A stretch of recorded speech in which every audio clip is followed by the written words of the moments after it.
இன்றே டவுன்லோட் செய்து உங்கள் ஃபேவரட் ஷோக்களை என்ஜாய் பண்ணுங்க. ஏண்டா மச்சான், கொஞ்ச நேரத்துல பெரிய ருத்ரதாண்டவமே ஆடிட்ட. உன்னை பார்க்கறதுக்கு எனக்கே பயமா இருந்துச்சுடா. உன்னை இதுக்கு முன்னாடி இவ்வளவு அக்ரெசிவா நான் பார்த்ததே இல்லடா. பின்ன என்னடா, இசை எவ்வளவு சென்சிட்டிவான குழந்தை. அந்த குழந்தை இப்படிலாம் பண்ணா எப்படா பொறுத்துக்கிறது? ரொம்ப பாவம் இல்ல. அந்த இருட்டு ரூம்ல அந்த இசைப்புல எப்படிதான் துடிச்சுக்கிட்டு இருந்துச்சோ. தமிழ் கூட ரொம்ப பயந்துகிட்டு இருந்துச்சுடா மச்சான். சின்ன வயசுல இருந்து ஒரு தாய்க்கு தாயா இருந்து வளர்த்தவளா தமிழ். அவ துடிக்கத்தானே செய்வா.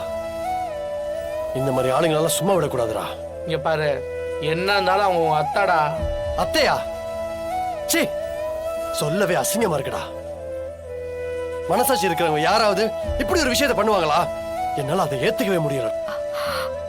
கரெக்ட் தான் மச்சான். பட் இருந்தாலும் ஒன்னால சொந்தத்துக்குள்ள ஏதாவது வருத்தம் வந்துச்சுன்னா அப்புறம் நாளை பண்ண குடும்பத்துல பெரிய பிரச்சனையா மாறும்ல. ஆகட்டும்டா, எது வந்தாலும் ஃபேஸ் பண்ண நான் தயாரா இருக்கேன். தப்பு செஞ்சவங்களுக்கு தண்டனை கிடைச்சே ஆகணும்டா.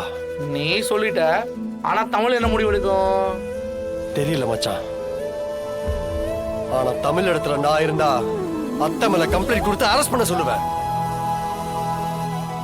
இதெல்லாம் மன்னிக்கவே முடியாத குற்றம்டா. இந்த மாதிரி பனிஷ் பண்ணாதான் யாருக்குமே தப்பு பண்ண கூடாதுன்ற பயம் வரும். பெரிய குடும்பத்துல வாழ்ந்துட்டு இருந்தா என்ன வேலை செய்யலாமா? இப்படிப்பட்ட ஆளுங்களை காப்பாற்றணும் நினைக்கவே கூடாதுடா.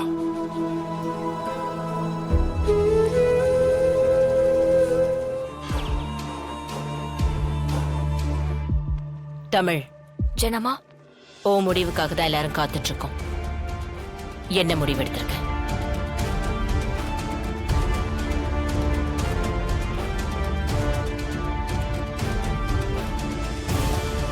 சொல்லு தமிழ்.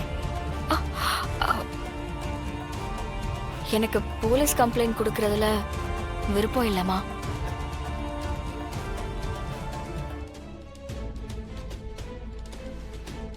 அவங்கள மன்னிச்சிடலாம் ஜனமா.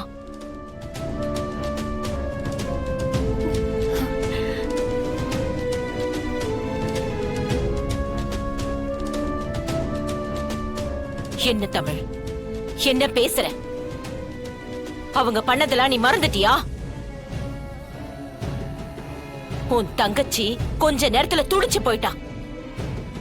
விட்டு இருந்த உயிரே போயிருக்கும்.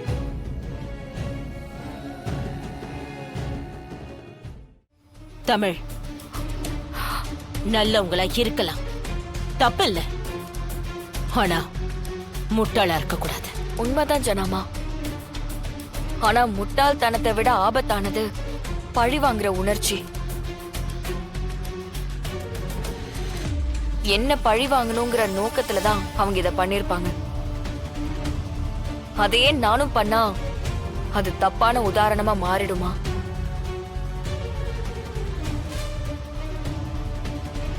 திரும்பவும் அவங்களுக்கு என் மேல கோபம் வரும்.